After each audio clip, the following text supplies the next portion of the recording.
આગળ ઉપર જોઈએ ભૌતિક સંતુલનની વિશિષ્ટતાઓ। મિત્રો, ભૌતિક સંતુલનમાં આપણે પ્રવાહી અને બાષ્પનું સંતુલન જોયું,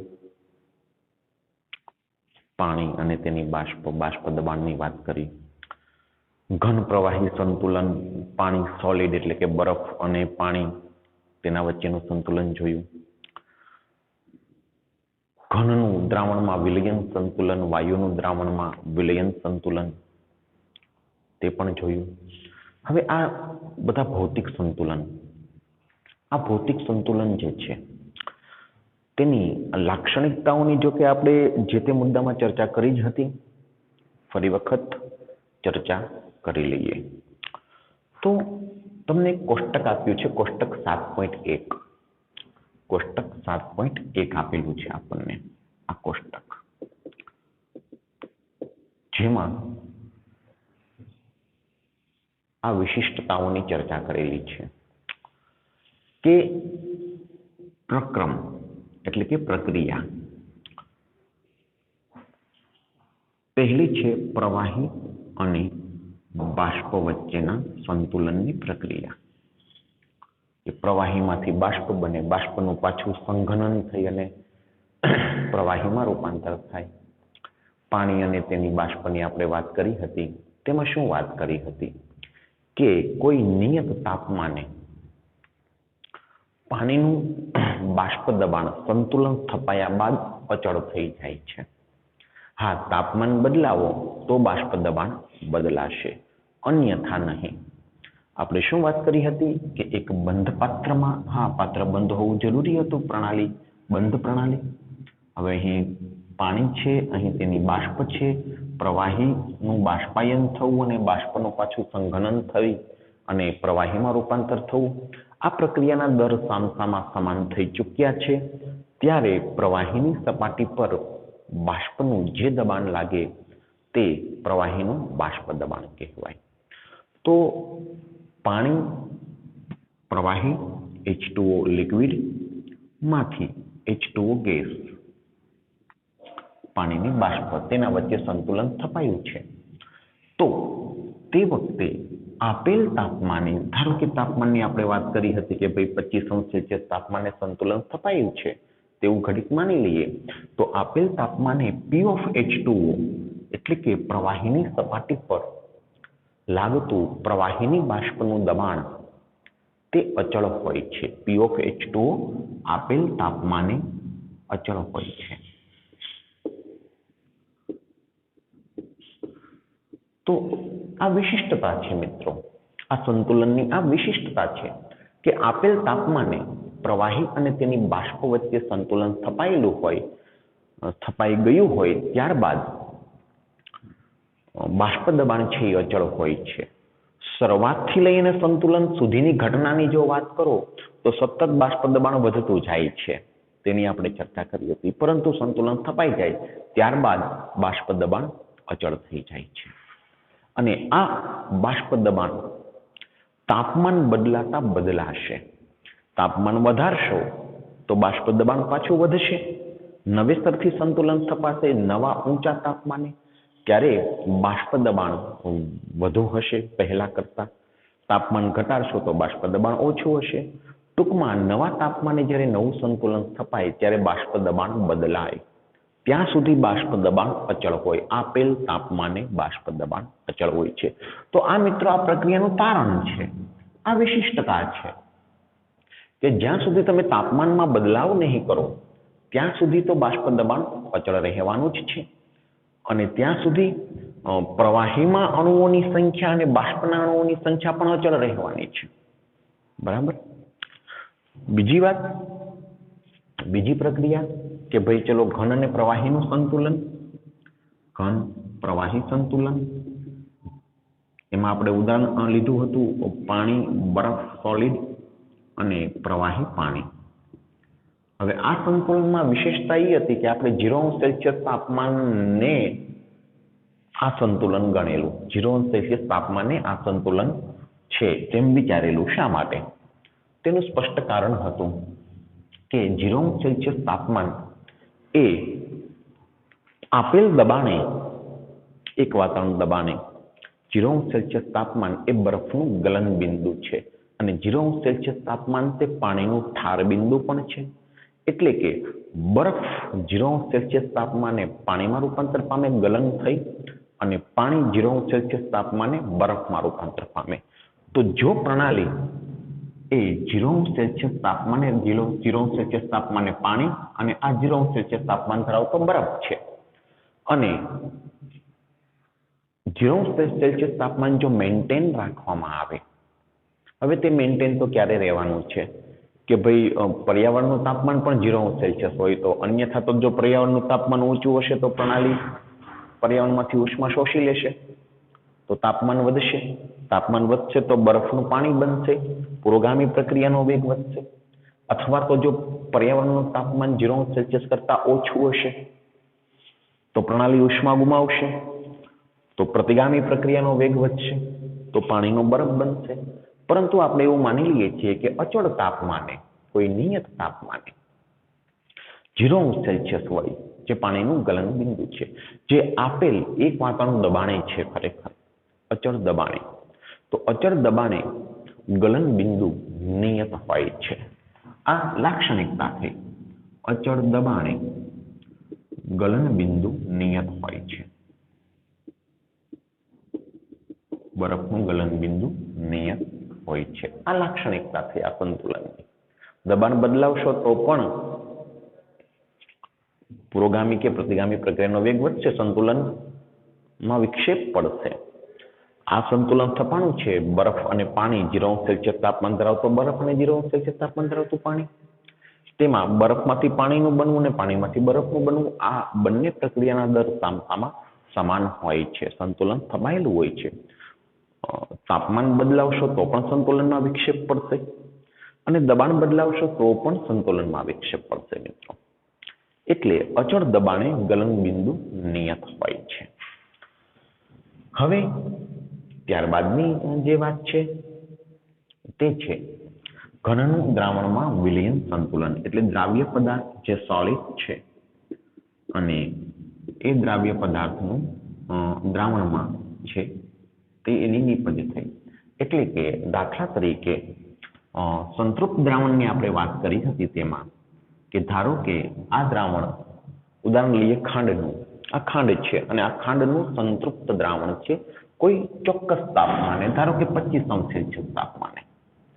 25°C તાપમાને ખાંડના સંતૃપ્ત દ્રાવણ અને અદ્રાવ્ય ખાંડ તેના વચ્ચે સંતુલન સ્થપાયેલું છે.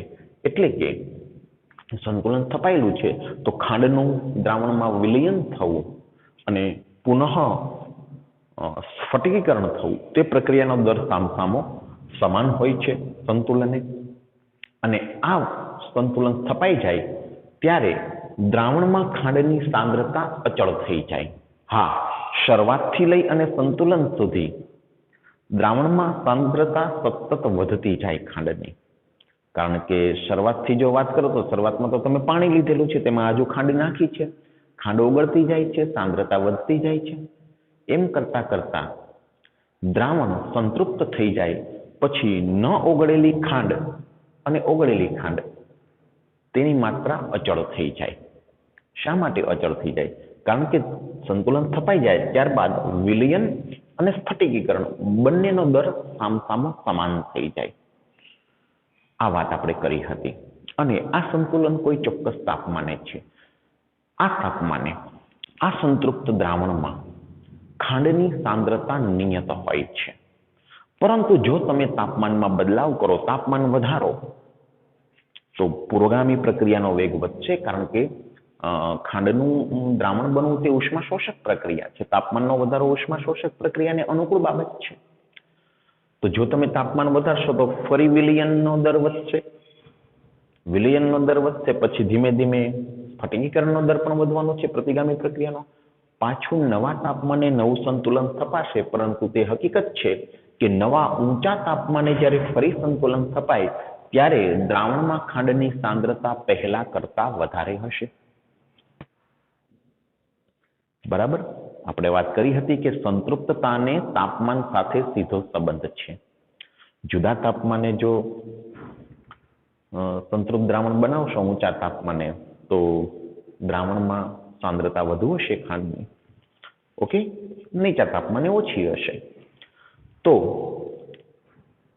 ઘનનું દ્રાવણમાં જે વિલયન સંતુલન તેમાં તેની વિશિષ્ટતા શું છે? તો કે આપેલ તાપમાને સાંદ્રતા અચળ હોય છે. તાપમાન બદલાવો તો બદલાશે. આપેલ તાપમાને સાંદ્રતા અચળ હોય છે. આ તેની લાક્ષણિકતા છે. આ તારણ કાઢેલું છે. તેવી જ રીતે પ્રવાહીમાં વાયુનું વિલયન, જેમાં આપણે પાણીમાં કાર્બન ડાયોક્સાઇડ વાયુ દ્રાવ્ય કરવાનું ઉદાહરણ લીધું હતું, સોડા વોટર, સાદી સોડા. તો વાયુ જે વાયુ સ્વરૂપમાં છે, ગેસિયસ ફોર્મમાં છે, અને તે વાયુનું દ્રાવણ બને છે. દ્રાવણમાં તે વાયુ જતો રહે છે. પાણીમાં કાર્બન ડાયોક્સાઇડ, સોડા વોટરનું આપણે ઉદાહરણ લીધું હતું કે ભાઈ આપેલ તાપમાને, તેમાં પણ તાપમાન એક અસરકારક પરિબળ છે. અને ચોખવટપૂર્વક આપણે વાત કરી હતી કે જો કોઈ ઘન પદાર્થને પ્રવાહીમાં દ્રાવ્ય કરવામાં આવે તો તે પ્રક્રિયા મહદ અંશે ઉષ્મા શોષક હોય. તાપમાનનો વધારો દ્રાવ્યતામાં વધારો કરશે. જ્યારે વાયુમય દ્રાવ્ય પદાર્થોમાં ઉલટી ઘટના છે. તાપમાનનો વધારો કરતા વાયુમય દ્રાવ્યની દ્રાવ્યતામાં ઘટાડો થતો હોય છે, કારણ કે વાયુનું પ્રવાહીમાં દ્રવિત થવું તે ઉષ્મા ક્ષેપક પ્રક્રિયા હોય છે. તો તાપમાનનો વધારો કરતા ઘન પદાર્થની દ્રાવ્યતા વધે, પરંતુ વાયુ પદાર્થની દ્રાવ્યતા ઘટતી હોય છે. તો અહીં વાયુ છે અને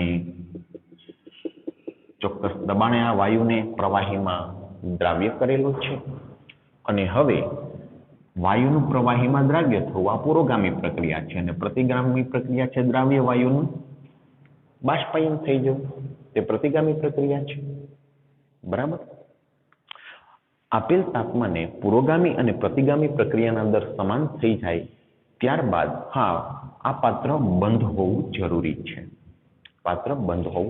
છે. ત્યારબાદ હવે દ્રાવ્ય વાયુનો જથ્થો અને જે વાયુનો જથ્થો દ્રાવ્ય નથી તે અચળ થઈ જાય. પરંતુ જો તમે તાપમાનમાં બદલાવ કરશો, તાપમાન વધારશો, તો આ પ્રતિગામી પ્રક્રિયાનો દર વધશે, દ્રાવ્ય વાયુનું બાષ્પાયન વધુ થશે, તો દ્રાવણમાં વાયુની સાંદ્રતા ઘટશે, અને તાપમાનનો ઘટાડો કરશો તો પુરોગામી પ્રક્રિયાનો દર વધશે. તો આપેલ તાપમાને, અહીં ઉદાહરણ છે કાર્બન ડાયોક્સાઇડ ગેસમાંથી કાર્બન ડાયોક્સાઇડ દ્રાવણમાં હોવું તે. અહીં જલીય દ્રાવણની વાત કરી છે, એક્વિયસ જલીય દ્રાવણોની તમને વાત કરી છે. બરાબર. તો આપેલ તાપમાને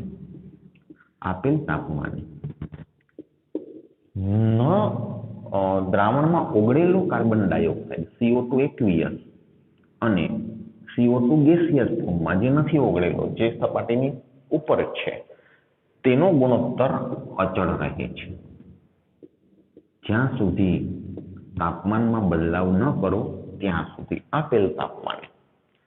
તો તેનો અર્થ, આ બધા તારણોનો અર્થ એવો થાય છે કે જે તે સંતુલનો છે, ભૌતિક સંતુલન, તેમાં કોઈ એક અસરકારક પરિબળ છે. જ્યાં સુધી પરિબળમાં બદલાવ ન કરો ત્યાં સુધી પ્રણાલીના જાણીતા ગુણધર્મો અચળ રહે છે.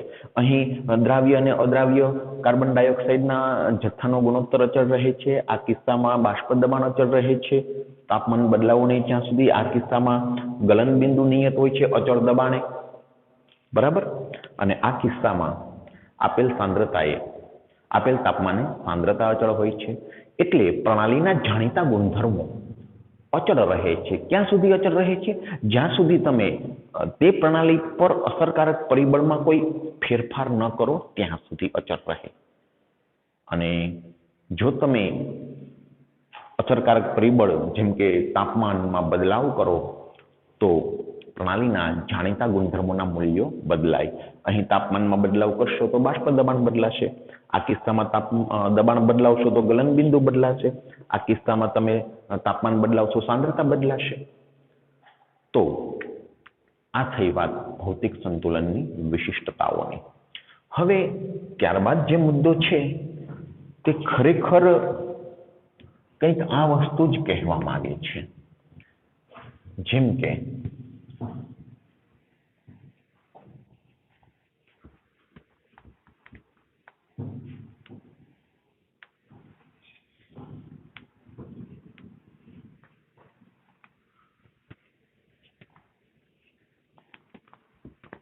હવેનો જે મુદ્દો છે તે છે 7.1.5, મુદ્દા નંબર 7.1.5.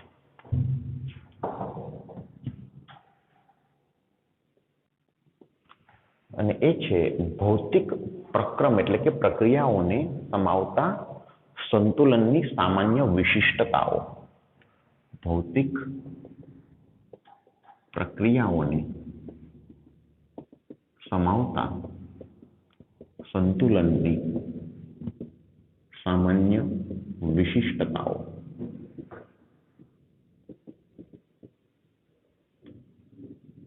હવે ખરેખર તો આ બધી વાત આપણે કોષ્ટક 7.1 જોયું તેમાં કરી જ ચૂક્યા છીએ. ફરીવાર કરી દઈએ કે પહેલી વિશિષ્ટતા શું છે, તો કે આપેલ તાપમાને બંધ પ્રણાલીમાં જ સંતુલન શક્ય છે. યાદ કરો, પાણી અને તેની બાષ્પ વચ્ચેનું સંતુલન. જો પ્રણાલી બંધ નહીં હોય તો સંતુલન નહીં સ્થપાય. બરાબર ને? પ્રવાહી અને તેની બાષ્પ. પાણી મિત્રો માત્ર ઉદાહરણ છે. ગમે તે પ્રવાહી લઈ શકો, ગમે તે બાષ્પશીલ પ્રવાહી વિશે વાત કરી શકો તમે. પાણી તો માત્ર ઉદાહરણ છે. તો પ્રવાહી અને તેની બાષ્પ વચ્ચેનું સંતુલન તે બંધ પ્રણાલીમાં જ સ્થપાય છે. જો પ્રણાલી ખુલ્લી હશે તો સંતુલન સ્થપાશે નહીં. તો પહેલો મુદ્દો છે કે આપેલ તાપમાને આ ભૌતિક સંતુલનો જે છે તે બંધ પ્રણાલીમાં જ શક્ય છે. સંતુલન શક્ય છે તો જ સંતુલન સ્થપાય, નહીંતર નહીં. આપેલ તાપમાને બંધ પ્રણાલીમાં જ સંતુલન શક્ય છે. બીજું કે સંતુલન સ્થપાય ત્યારે બંને વિરોધી પ્રક્રિયાઓ સામસામા સરખા દરથી શરૂ જ રહેતી હોય છે. આપણને ભલે એવું જણાય કે પ્રક્રિયા અટકી પડી હોય છે. દાખલા તરીકે પ્રવાહીને તેની બાષ્પ વચ્ચે સંતુલન સ્થપાણું, ત્યારબાદ બાષ્પ દબાણ અચળ થઈ જાય એટલે આપણને એમ થાય કે હવે બાષ્પની માત્રા વધતી નથી. શરૂઆતથી સંતુલન સુધી સતત બાષ્પની માત્રા વધી, પરંતુ હવે વધતી નથી. તો આપણને એમ લાગે કે ચલો બાષ્પાયન હવે અટકી ગયું છે. ના, બાષ્પાયન અને સંઘનન સામસામા સમાન દરથી શરૂ જ છે. એટલે કે બંને વિરુદ્ધ પ્રક્રિયાઓ સમાન દરે થાય છે અને ગતિશીલ હોય છે, પરંતુ પરિસ્થિતિ સ્થાયી હોય છે. એટલે બાષ્પ દબાણ અચળ છે. આપેલ નિયત તાપમાને બાષ્પ દબાણ અચળ થઈ ગયું છે. આપણને એમ લાગે છે કે પ્રક્રિયા અટકી પડી છે. ખરેખર સંતુલન ગતિશીલ હોય છે. તો બંને વિરુદ્ધ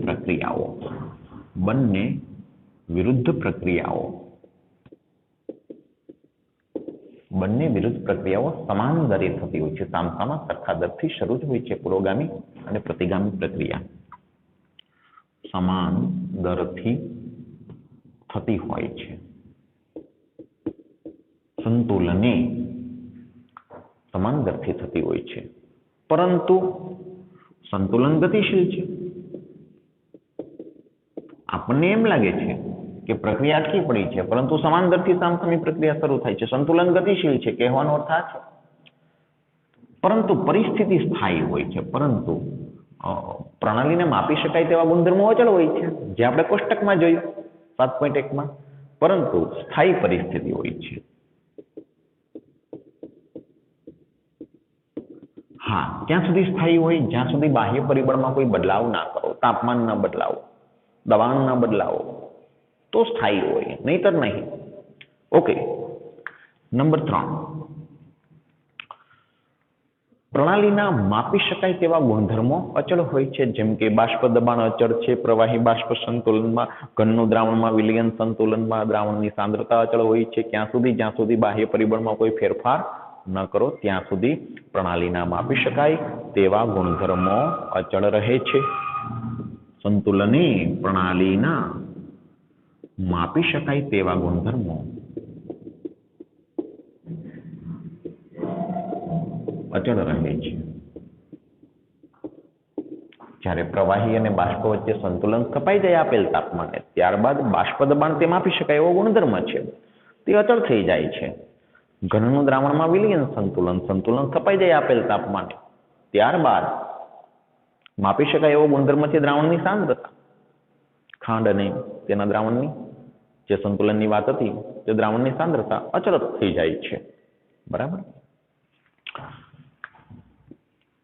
ચોથો મુદ્દો છે કે જ્યારે સંતુલન ભૌતિક પ્રક્રિયા માટે મેળવાય છે ત્યારે આપેલ તાપમાને કોઈ એક પરિબળના અચળ મૂલ્યથી તે વિશિષ્ટતા દર્શાવે છે. એટલે વાત ખરેખર તેની તે જ છે જે વાતો આપણે કોષ્ટકમાં કરી હતી કે જ્યારે સંતુલન ભૌતિક પ્રક્રિયા માટે મેળવાય છે ત્યારે આપેલ તાપમાને કોઈ એક પરિબળ અચળ હોય છે, કોઈ એક પરિબળના અચળ મૂલ્યથી વિશિષ્ટતા દર્શાવે છે.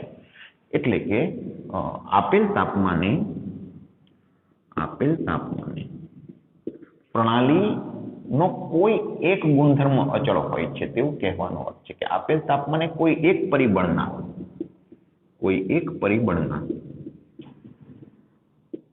અચળ મૂલ્યથી સંતુલનને દર્શાવી શકાય છે. અચળ મૂલ્યથી વિશિષ્ટતા દર્શાવે છે. સંતુલન વિશિષ્ટતા દર્શાવે છે. હમણાં જ વાત કરી તે મુજબ જે કોષ્ટક 7.1 વાત કરી કે આપેલ તાપમાને પ્રવાહીને બાષ્પના સંતુલનમાં બાષ્પ દબાણ અચળ હોય છે. આપેલ તાપમાને ઘનના દ્રાવણના વિલયનમાં સંતુલનમાં દ્રાવણની સાંદ્રતા અચળ હોય છે સંતુલન સ્થપાણા બાદ. બરાબર. અને પાંચમો મુદ્દો છે તે છે કે કોઈ પણ તબક્કે આ રાશિ, એટલે દાખલા તરીકે પ્રવાહી અને બાષ્પનું જે સંતુલન છે તેમાં બાષ્પ દબાણ તે રાશિ છે. ઘનનું દ્રાવણમાં વિલયન સંતુલન છે તેમાં દ્રાવણની સાંદ્રતા તે રાશિ છે. એ રાશિનું મૂલ્ય શું સૂચવે છે? એ એવું સૂચવે છે કે પ્રક્રિયા કેટલી આગળ વધી છે. પ્રક્રિયા કેટલી આગળ વધી છે તે સૂચવે છે. જો કોઈ પણ તબક્કે, ઉદાહરણથી આપણે સમજીએ છીએ, કોઈ પણ તબક્કે આવી રાશિના મૂલ્યો પ્રક્રિયા કેટલી આગળ વધી છે તે દર્શાવે છે.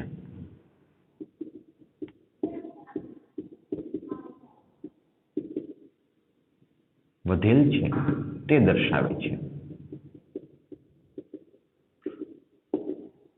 ઉદાહરણથી વાત કરી લઈએ. ચલો, આ બંધ પાત્ર છે, આ પાણી છે, અહીં તેની બાષ્પ છે. શરૂઆતમાં પુરોગામી પ્રક્રિયા વેગ વધુ હોય, પ્રતિગામી ઓછો હોય, બાષ્પાયનનો દર વધુ, સંઘનનનો દર ઓછો. ધીમે ધીમે પુરોગામી પ્રક્રિયા વેગ ઘટવા માંડે, પ્રતિગામી વધવા માંડે. એક સમયે સંતુલન સ્થપાય. ધારો કે તાપમાન 25°C છે. ઓકે, બરાબર. સંતુલન સ્થપાઈ જાય પછી બાષ્પ દબાણ અચળ થઈ જાય. હવે બાષ્પ દબાણ કંઈક છે મિત્રો, કંઈક છે. હવે બીજું પાત્ર જે 30°C તાપમાને છે તેમાં પણ પ્રવાહી અને તેની બાષ્પ વચ્ચે સંતુલન સ્થપાયેલું છે. તો મિત્રો બાષ્પ દબાણ કેમાં વધારે હશે? સંતુલન અને બાષ્પ દબાણ કેમાં વધારે હશે? 30°C તાપમાને. તો 30°C તાપમાને બાષ્પ દબાણ વધુ હશે 25 કરતા સંતુલન સ્થિતિએ. જે શું સૂચવે છે કે 25 કરતા 30°C તાપમાને આ પ્રક્રિયા વધુ આગળ વધી છે. આપણી પ્રક્રિયા શું હતી? પ્રવાહીમાંથી બાષ્પ થવું તે આપણી પ્રક્રિયા હતી. બાષ્પનું પાછું પ્રવાહીમાં રૂપાંતર થવું છે તો પ્રતિગામી પ્રક્રિયા હતી. પુરોગામી પ્રક્રિયા તે પ્રક્રિયા ગણાય, પ્રતિગામી પ્રક્રિયા તેની વિરોધી ઘટના છે. બરોબર. તો 25°C તાપમાને બાષ્પ દબાણ કરતા 30°C તાપમાને બાષ્પ દબાણ વધુ છે, જે સાબિત કરે છે કે 25°C કરતા 30°C તાપમાને બાષ્પ દબાણ વધુ છે તો પ્રક્રિયા વધુ આગળ વધી છે. ઘનનું દ્રાવણમાં વિલયન સંતુલન, ખાંડ અને પાણી સંતુલન સ્થપાઈ જાય ત્યારબાદ ખાંડની પાણીમાં સાંદ્રતા જે છે તે 25°C તાપમાને 30°C તાપમાને કમ્પેરિઝન કરો તો 30°C તાપમાને સાંદ્રતા વધુ છે. તો સાંદ્રતા એ રાશિ છે, અહીંયા બાષ્પ દબાણ એ રાશિ છે, તેનું મૂલ્ય દર્શાવે છે કે ભાઈ 30°C તાપમાને પ્રક્રિયા વધુ આગળ વધી છે અને સંતુલન સ્થપાણું છે. 25°C તાપમાને એટલી બધી આગળ નહોતી વધી અને સંતુલન સ્થપાઈ ગયું હતું. જ્યારે 25°C તાપમાને ઊંચા તાપમાને 30°C તાપમાને ઊંચા તાપમાને પ્રક્રિયા વધુ આગળ વધી છે અને સંતુલન સ્થપાણું છે. તો આ રાશિની જે માત્રા છે, બાષ્પ દબાણ, સાંદ્રતા, એ રાશિના જે મૂલ્યો તે પ્રક્રિયા કેટલી આગળ વધી છે તે સૂચવે છે. તો આ થઈ ભૌતિક સંતુલનોની સામાન્ય વિશિષ્ટતાઓ. ઓકે, આગળ વધીએ છીએ. હવે પછીનો જે મુદ્દો છે, અહીં ભૌતિક પ્રક્રિયાઓની વાત પૂરી થાય છે અને હવે રાસાયણિક સંતુલનની વાત શરૂ થાય છે. મિત્રો, રાસાયણિક સંતુલન.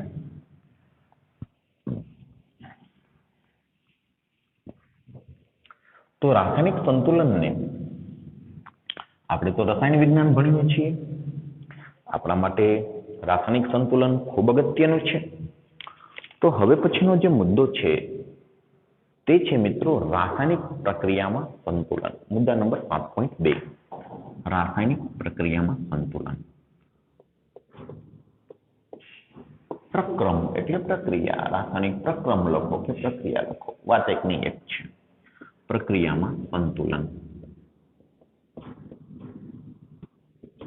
ઓકે, તો રાસાયણિક પ્રક્રિયામાં સંતુલનની વાત કરીએ.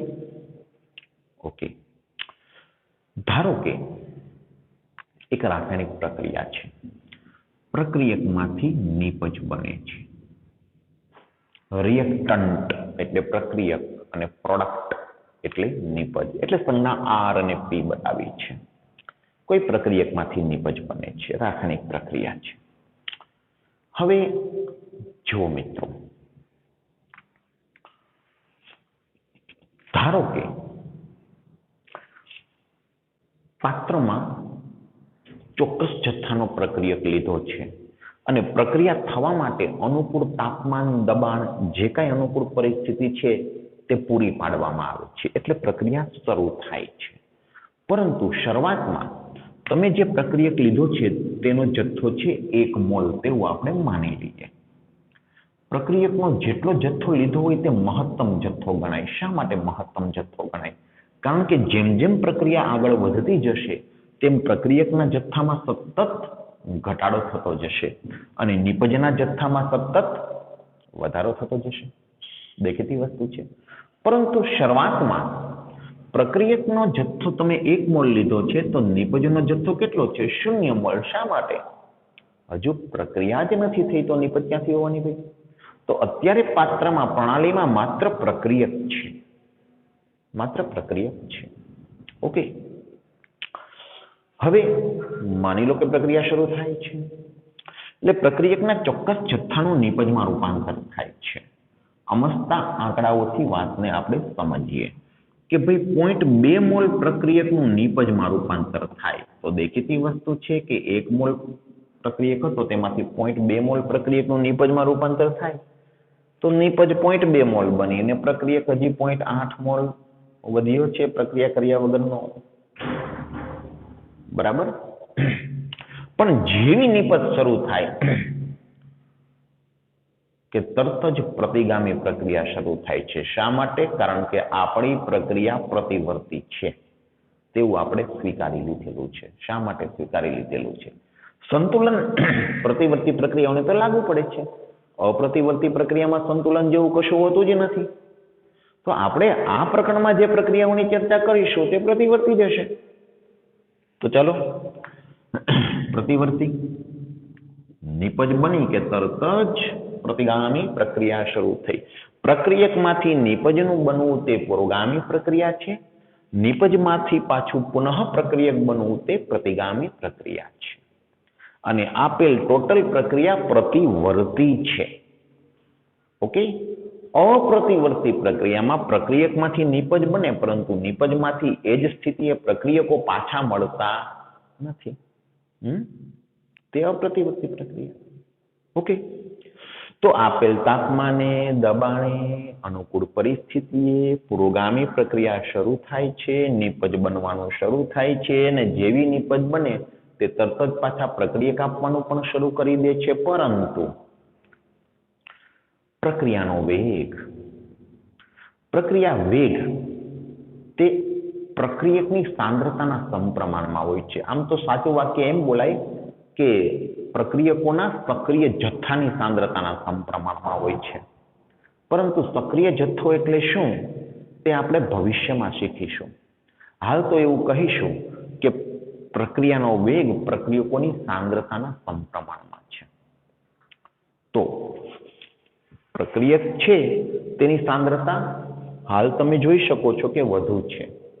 એટલે પુરોગામી પ્રક્રિયા વેગ વધુ છે અને પ્રતિગામી ઓછો છે. એનો અર્થ એવો કરશું, એક મોટા જથ્થામાં પ્રક્રિયકનું નિપજમાં રૂપાંતર થાય અને નિપજના નાના જથ્થાના નું પ્રક્રિયકમાં રૂપાંતર થાય. તો સરવાળે શું અસર થશે? સરવાળે પ્રક્રિયકની માત્રા સતત ઘટતી જશે અને નિપજની માત્રા સતત વધતી જશે. કારણ કે શરૂઆતમાં પુરોગામી પ્રક્રિયા વેગ વધુ, પ્રતિગામી પ્રક્રિયા વેગ ઓછો છે.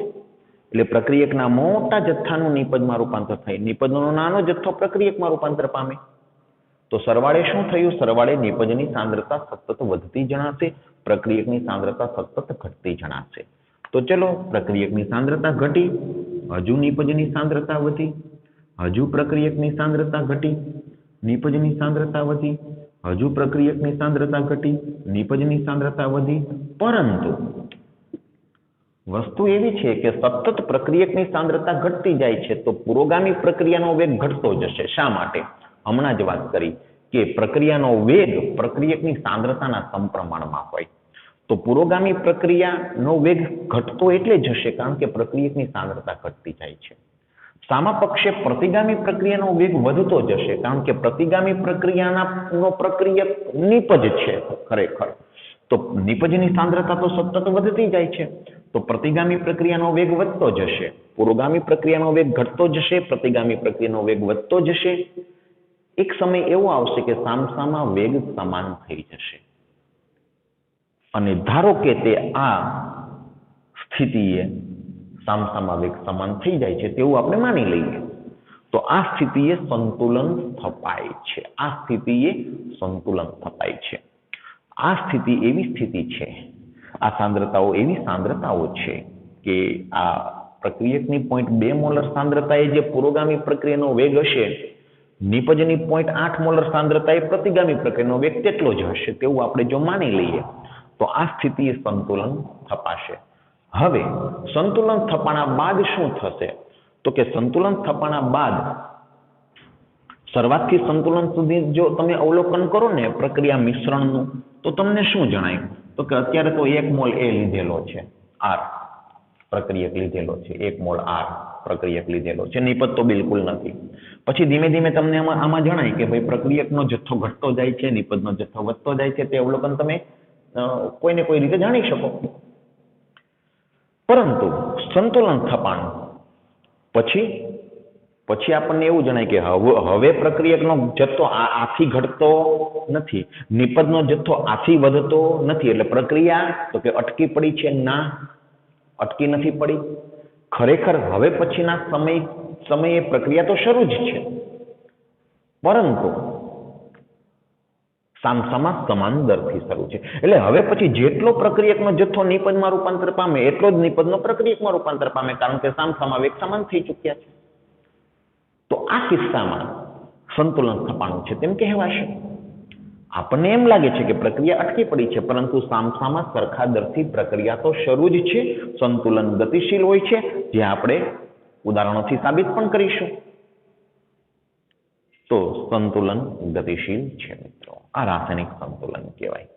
હવે મેં આ જે ઉદાહરણ આપ્યું તેમાં એવી કોઈ ગાંઠ બાંધી લેવાની જરૂર નથી કે સંતુલન ત્યારે જ સ્થપાય જ્યારે પ્રક્રિયકનો ઓછો જથ્થો હોય, નિપજનો ખૂબ વધુ જથ્થો હોય. જો આની સરખામણીમાં નિપજનો જથ્થો વધુ છે, ના, તેવું નથી. ઘણા સંતુલનો એવા હોય છે કે જેમાં પ્રક્રિયકનો મહત્તમ જથ્થો હોય ને નિપજનો ઓછો જથ્થો હોય, ત્યાં સ્થપાઈ જાય. આ જ સ્થિતિએ સ્થપાઈ જાય એવી પ્રક્રિયા હોય. અને એવી પણ ગાંઠ બાંધવાની જરૂર નથી કે સંતુલન એ બેનો જથ્થો 50-50% જ હોવો જોઈએ. ના, તેવું છે નહીં. ઘણી વખત આ ખોટો ખ્યાલ મગજમાં આવે. શા માટે આવે એ પણ હું તમને કહું. મેં તમને હમણાં જ કીધું કે પ્રક્રિયાનો વેગ પ્રક્રિયકની સાંદ્રતાના સમપ્રમાણમાં છે. તો તમે કહેશો કે ભાઈ બેની સાંદ્રતા સરખી થાય તો હામ વેગ સરખા થાય ને?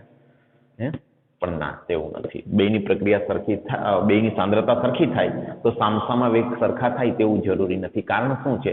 કારણ બંને પ્રક્રિયા જુદી પ્રક્રિયા છે. આ પ્રક્રિયા છે આર માંથી પી બનવું, તે પણ એક અલગ પ્રક્રિયા છે, અને પી માંથી આર બનવું તે પણ એક અલગ પ્રક્રિયા છે. અલગ પ્રક્રિયાઓ હોય ને તેના વેગ પણ જુદા જુદા જ હોય. ભલે સાંદ્રતા સરખી હોય તો એ વેગ જુદા હોય. કહેવાનો શું અર્થ છે હું તમને કહું કે ધારો કે આર માંથી પી, કહેવાનો આ અર્થ છે કે આની સાંદ્રતા તમે 0.5 મોલર લઈ લો ને આની 0.5 મોલર લઈ લો તો કોઈ કહેશે કે આ તો સંતુલનમાં રહેશે, બેની સાંદ્રતા સરખી છે. ના, આ પ્રક્રિયાનું સંતુલન જો આ સ્થિતિએ સ્થપાતું એટલે કે પ્રક્રિયકની ઓછી સાંદ્રતા નિપજની વધુ સાંદ્રતા તો હજુ તો પ્રક્રિયકની સાંદ્રતા નિપજની સાંદ્રતા હજી તો સરખી છે. બરોબર? તો હજી જ્યાં સુધી આ સ્થિતિ નહીં આવે ત્યાં સુધી સંતુલન, ત્યાં સુધી પુરોગામી દિશામાં પ્રક્રિયા આગળ વધશે અને સાંદ્રતાઓ પ્રક્રિયકની ઓછી રહે, નિપજની વધુ રહેશે ત્યારે સંતુલન સ્થપાશે. એટલે એવું નથી હોતું કે પ્રક્રિયકને નિપજની સાંદ્રતા એક્ઝેક્ટ સરખી હોય તો જ સંતુલન સ્થપાય. ઘણીવાર એવું હોય કે પ્રક્રિયકની સાંદ્રતા ઓછી હોય, નિપજની વધુ હોય ત્યારે સંતુલન સ્થપાય. ક્યારેક એવું પણ હોય કે પ્રક્રિયકની વધુ સાંદ્રતા પડી રહેતી હોય, નિપજની ઓછી હોય ત્યારે સંતુલન સ્થપાય, જેની ચર્ચા પણ આપણે અગાઉ કરી ચૂક્યા છીએ. તો કહેવાનો અર્થ છે કે પ્રક્રિયક અને નિપજની કોઈ ચોક્કસ સાંદ્રતાઓ રહેશે બાકી ત્યારે સંતુલન સ્થપાશે, અને સંતુલન સ્થપાણા બાદ સાંદ્રતા બદલાશે નહીં. ક્યાં સુધી નહીં બદલાય? જ્યાં સુધી તમે બાહ્ય પરિબળમાં ફેરફાર ન કરો ત્યાં સુધી. અને તેની વિગતોનો આપણે આગળ અભ્યાસ કરીશું. હાલ તેની જરૂર નથી, આગળ આપણે જોઈએ જ છીએ. તો આ થયું રાસાયણિક પ્રક્રિયામાં સંતુલન. હવે એક આલેખ તમને આપેલો છે, તે આલેખને આપણે સમજીએ. આલેખ છે સાંદ્રતા વિરુદ્ધ સમયનો આલેખ છે. જો મિત્રો, આ પ્રક્રિયકની સાંદ્રતા છે 1 મોલર અને સમય છે 0. 1 મોલ પ્રક્રિયક લીધો હતો તમે, બરાબર? હવે સમય જતા પ્રક્રિયકની સાંદ્રતામાં શું થાય છે? તો કે સતત ઘટાડો થાય છે. સમય પસાર થયો, સાંદ્રતા ઘટી, સમય પસાર થયો, હજી ઘટી, હજી સમય પસાર થયો, હજી ઘટી, હજી સમય પસાર થયો, હજી ઘટી. પણ હવે ગમે એટલો સમય પસાર થશે, હવે કદાચ ગમે એટલો સમય પસાર થશે, સાંદ્રતા અચળ થઈ જશે. ગમે એટલો સમય પસાર કરો તમે, કારણ કે હવે પુરોગામી અને પ્રતિગામી પ્રક્રિયા વેગ સમાન થઈ ચૂક્યા છે. તો હવે પછી ગમે એટલો સમય પસાર થાય, પ્રક્રિયકની સાંદ્રતા અચળ થઈ જશે. તો મિત્રો, શરૂઆતમાં પ્રક્રિયકની સાંદ્રતા 1 મોલર છે. પછી સમય જતા તેની સાંદ્રતા ઘટતા આ સમય એવો આવે છે કે સાંદ્રતા 0.2 મોલર થઈને ચલો અચળ થઈ જાય છે આ સમયે. પછી ગમે એટલો સમય પસાર થાય, આ 0.2 મોલર થી સાંદ્રતા હવે ઘટવાની નથી. એટલે આલેખ આવો મળે. બરોબર? તો આ પ્રક્રિયકની સાંદ્રતા વિરુદ્ધ સમયનો આલેખ છે.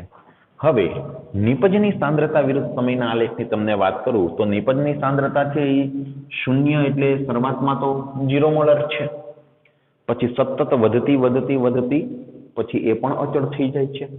તો નિપજની સાંદ્રતા વધતા એ જ સમયે નિપજની સાંદ્રતા અચળ થઈ જાય છે 0.8 મોલર. આ પ્રક્રિયકની અચળ સાંદ્રતા 0.2 મોલર. ઓકે, તો આ થયો પ્રક્રિયકની સાંદ્રતા વિરુદ્ધ સમયનો આલેખ, આ નિપજની સાંદ્રતા વિરુદ્ધ સમયનો આલેખ. હવે અહીં એક સંજ્ઞા વિશે વાત કરું તમને કે આર એટલે શું છે? પ્રક્રિયક.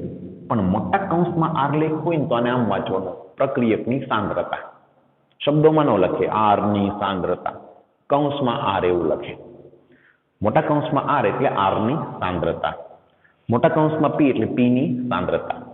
ઓકે, તો આ એક સંજ્ઞા નવી જાણીએ છીએ આપણે કે મોટા કૌંસમાં જ્યારે કોઈ સંયોજનને બતાવવામાં આવેલું તેની સાંદ્રતા સમજવાની તમારે. બરાબર? તો પ્રક્રિયકની સાંદ્રતા વિરુદ્ધ સમયનો આલેખ, નિપજની સાંદ્રતા વિરુદ્ધ સમયનો આલેખ, અને આ કોઈ ચોક્કસ સમયે શું સ્થપાય છે? તો કે સંતુલન સ્થપાય છે. આ ટી સમય એવો છે જ્યારે સંતુલન સ્થપાઈ ગયું છે. હવે ગમે એટલો સમય આગળ વધશે, પ્રક્રિયકની સાંદ્રતા અચળ, નિપજની સાંદ્રતા પણ અચળ.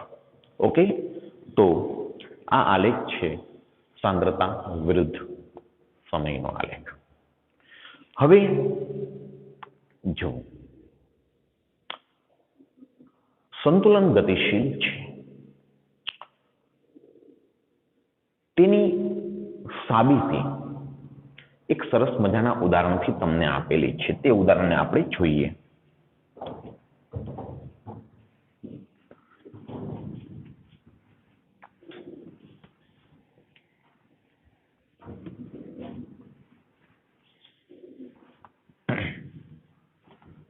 બે ઉદાહરણો છે. રાસાયણિક પ્રક્રિયામાં સંતુલન એ પણ ગતિશીલ છે, ભૌતિક પ્રક્રિયામાં સંતુલન એ પણ ગતિશીલ છે. બંને ઘટનાઓને આપણે સારી રીતે સમજીએ મિત્રો. જો દાખલા તરીકે આપણે પહેલા ભૌતિક સંતુલનની વાત કરીએ તો દાખલા તરીકે આ પાણી છે અને તેમાં ખાંડનો ટુકડો નાખેલો છે. ઓકે, તો પ્રક્રિયા શું છે? ખાંડ જે ઘન છે, સોલિડ, સુક્રોઝ એટલે ખાંડ થાય મિત્રો, અને નિપજ છે ખાંડનું જલીય દ્રાવણ બનવું, એક્વિયસ સોલ્યુશન બનવું. પાણી માધ્યમ છે, દ્રાવક છે. તો ચલો શરૂઆતમાં ખાંડનું વિલયન શરૂ થાય છે, પુરોગામી પ્રક્રિયા. પણ પ્રતિગામી પ્રક્રિયા તરત જ શરૂ થઈ જાય. વિલયન થયેલી ખાંડનું સ્ફટિકીકરણનો પણ શરૂ થાય. પરંતુ શરૂઆતમાં પુરોગામી પ્રક્રિયા વેગ વધુ છે અને પ્રતિગામી પ્રક્રિયા વેગ ઓછો છે. એટલે મોટા જથ્થાના ખાંડનું વિલયન થાય છે, નાનો જથ્થાનું સ્ફટિકીકરણ થાય છે. અને નિયત તાપમાન અસરકારક પરિબળ છે, આપણે અગાઉ પણ વાત કરી હતી. શરૂઆતમાં પુરોગામી પ્રક્રિયા વેગ વધુ, પ્રતિગામી ઓછો. એટલે મોટો જથ્થાનું વિલયન થાય, નાના જથ્થાનું સ્ફટિકીકરણ થાય. જેથી શું થાય? સતત દ્રાવણમાં ખાંડનો જથ્થો વધતો જાય, એટલે સાંદ્રતા વધતી જાય. સાંદ્રતા, ઓગળેલ ખાંડનો જથ્થો વધતો જાય. એટલે આ ટુકડો તમને નાનો થતો દેખાશે. પછી એક સમય એવો આવશે કે હવે ટુકડો છે એ વધુ ઓગળતો બંધ થઈ જશે. શું કામ? તો કે હવે પુરોગામી પ્રક્રિયા અને પ્રતિગામી પ્રક્રિયાના દર સમાન થઈ ચૂક્યા છે. જેમ જેમ સાંદ્રતા વધતી જાય તેમ પાછું સ્ફટિકીકરણનો દર વધતો જાય અને વિલયનનો દર ઘટતો જાય. સમય જાય તેમ પુરોગામી પ્રક્રિયાનો વેગ ઘટે, પ્રતિગામી પ્રક્રિયાનો વેગ વધે. એક સમય એવો આવે કે સામસામા વેગ અચળ થઈ જાય. પછી આ જે ખાંડનો ટુકડો છે એ હવે નાનો થતો બતાતો નથી અને દ્રાવણમાં પણ ખાંડની સાંદ્રતા હવે વધતી નથી. આપણને એમ લાગે છે કે પ્રક્રિયા તો કે બિલકુલ અટકી પડી છે તેવું જણાય છે. પણ આપણે જાણવું છે કે પ્રક્રિયા વાસ્તવમાં અટકી પડી નથી. તે આપણે જાણવું છે. કઈ રીતે જાણી શકીશું? તો ધારો કે તમે લીધેલી ખાંડ છે ને એ રેડિયો સક્રિય ખાંડ છે. હવે રેડિયો સક્રિય એટલે શું? તો કે એ જે ખાંડમાં કાર્બનના પરમાણુ હોય ને એ રેડિયો એક્ટિવ હોય, એટલે એ બીટા વિકિરણ ઉત્સર્જન કરતા હોય, જેને તેના ડિટેક્ટર વડે જાણી શકાતું હોય છે. તો આ જે ખાંડ લીધી હતી ને એ રેડિયો સક્રિય ખાંડ હતી. બરાબર? હવે સંતુલન સ્થપાઈ ચૂક્યું છે. ઓકે, આ સંતુલનમાં હું થોડુંક બીજું દ્રાવણ ઉમેરું, ખાંડનું દ્રાવણ, માત્ર થોડું એવું દ્રાવણ કે જેની સાંદ્રતા પણ અહીં જે ખાંડની સાંદ્રતા છે ને રેડિયો સક્રિય તેવી જ છે. પણ એ ખાંડનું દ્રાવણ જે ઉમેર્યું ને એ ખાંડ રેડિયો સક્રિય નથી. બરાબર? રેડિયો એક્ટિવ નથી, એ રેડિયો સક્રિય નથી, સાદી છે. તે ખાંડ આમાં થોડી એનું દ્રાવણ ઉમેરું તો થોડી વાર પછી એવું જણાય છે કે આ રેડિયો સક્રિય ખાંડ જે છે, જે દ્રાવ્ય નથી થઈ, તેમાં બિન રેડિયો સક્રિય ખાંડના અણુઓ પણ જોવા મળે છે. એટલે કે આ શરૂ છે સ્ફટિકીકરણ, અટકી નથી પડ્યું, અને વિલયન પણ શરૂ છે. દ્રાવણમાં બિન રેડિયો સક્રિય ખાંડની સાંદ્રતા ઘટી જાય છે અને અહીં અદ્રાવ્ય ખાંડમાં બિન રેડિયો સક્રિય ખાંડ આવી જાય છે. આ શું સાબિત કરે છે? પ્રક્રિયા નથી અટકી પડી ભાઈ. અટકી પડી હોત तो એવું થાત જ નહીં ને। જો સંતુલન થપાના બાદ પ્રક્રિયા અટકી પડી હોત તો બિન રેડિયો સક્રિય ખાંડ અહીં ના આવત સ્ફટિકમાં, અને દ્રાવણમાં બિન રેડિયો સક્રિય ખાંડની સાંદ્રતા ઘટત પણ નહીં। પણ ખરેખર એવું માલુમ પડ્યું કે બિન રેડિયો સક્રિય ખાંડ થોડી ઘટી, અહીં વધી, અહીં આવી ગઈ એ ખાંડ સ્ફટિકમય અવસ્થામાં, જે બતાવે છે કે પ્રક્રિયા ભાઈ શરૂ છે, અટકી નથી પડી। આપણને અટકી પડી હોય તેવો આભાસ થાય છે, સામસામા સમાંતરથી પ્રક્રિયા શરૂ છે। તો આ ભૌતિક સંતુલન જે છે તેમાં એમ કે પ્રક્રિયા અટકી નથી પડી, ગતિશીલ છે સંતુલન, તે સાબિત કરે છે। રાસાયણિક પ્રક્રિયાની તમને વાત કરું તો દાખલા તરીકે એક સરસ મજાની વાત જુઓ, N2 gas plus H2 gas, એમાંથી એમોનિયા બને, NH3 ગેસ। હેબર વિધિ વડે એમોનિયાનું ઉત્પાદન, પ્રક્રિયાને હું બેલેન્સ કરું છું તો આ બેલેન્સ પ્રક્રિયા છે। એક પાત્રમાં આ પ્રક્રિયા કરવામાં આવે છે। ચલો આ આપણું પાત્ર છે, ઓકે, આ આપણું પાત્ર છે।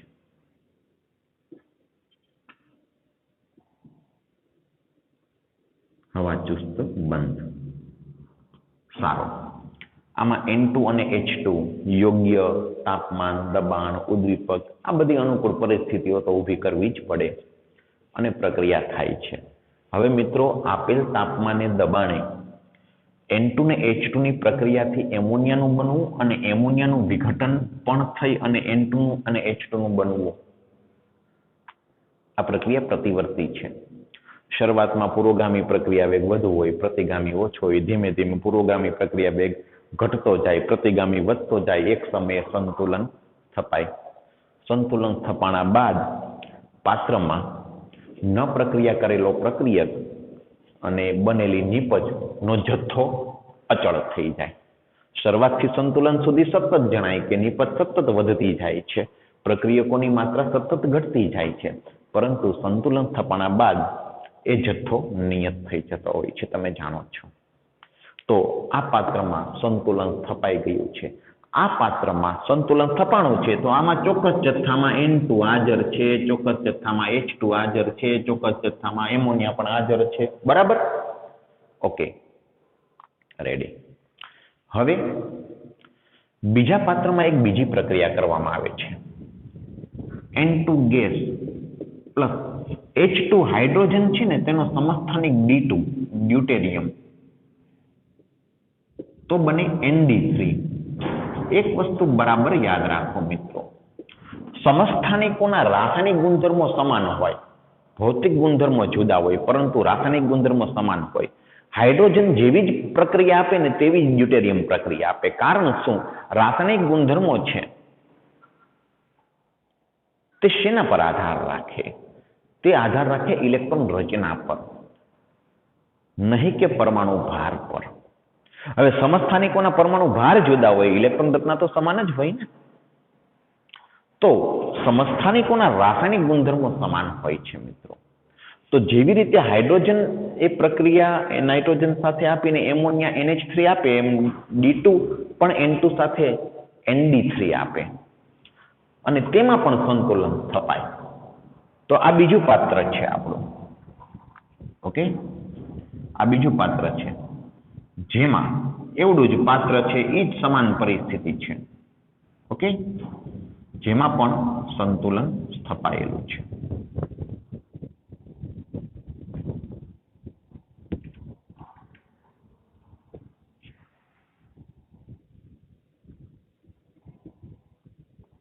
N2 છે, D2 છે, ND3 આટલા ઘટકો છે આમાં, બરાબર ને? આમાં જેમ N2, H2 ને NH3 હતા, સંતુલન થપાઈ ચૂક્યું છે।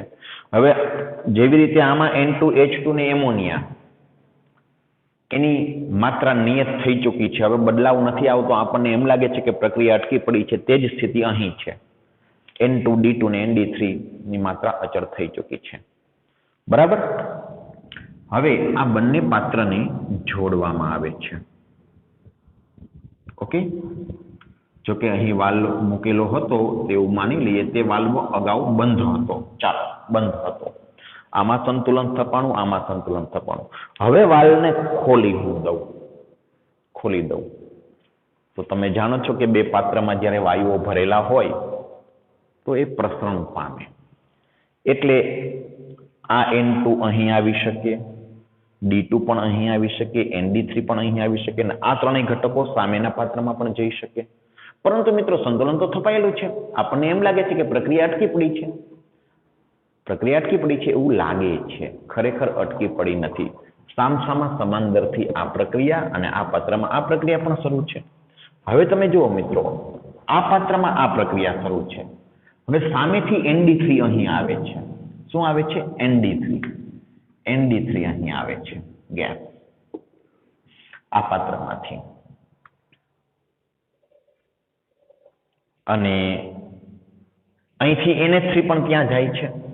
NH3 ત્યાં જાય છે. હવે જો ND3 પ્રક્રિયા તો સતત શરૂ હોય છે, સંતુલન ગતિશીલ છે, તે સાબિત થાય છે. કઈ રીતે સાબિત થાય છે? કે ND3 નું વિઘટન થાય એટલે N2D2 બને. બરોબર? હવે N2D2, હવે અહીં શું થઈ ગયું તો કે N2 બન્યા, D2 બન્યા. હવે અહીં ઘણું બધું છે મિત્રો. જુઓ, N2 છે, H2 છે, D2 છે. તો હવે જે બનશે ને એમાં શક્ય છે કે NH3 કે ND3 ની બદલે NHD2 બની શકે. NHD2 મિત્રો, ડ્યુટેરિયમ ને હાઇડ્રોજન સમાન જ છે રાસાયણિક દ્રષ્ટિએ. નાઇટ્રોજન સાથે 3 હાઇડ્રોજન જ જોડાય, 3 ડ્યુટેરિયમ જ જોડાય એવું જરૂરી નથી. એક હાઇડ્રોજન 2 ડ્યુટેરિયમ, એમ NHD2 બની શકે. NH2D પણ બની શકે. બરાબર? એમ સામેના પાત્રમાં પણ એ જોવા મળે. ઉપરાંત પ્રતિવર્તી પ્રક્રિયા થાય ત્યારે D2 જ બને એવું જરૂર નથી, HD પણ બની શકે. D બંધ D, H બંધ M, H બંધ D. એટલે પાત્રમાં HD પણ હાજર જોવા મળે.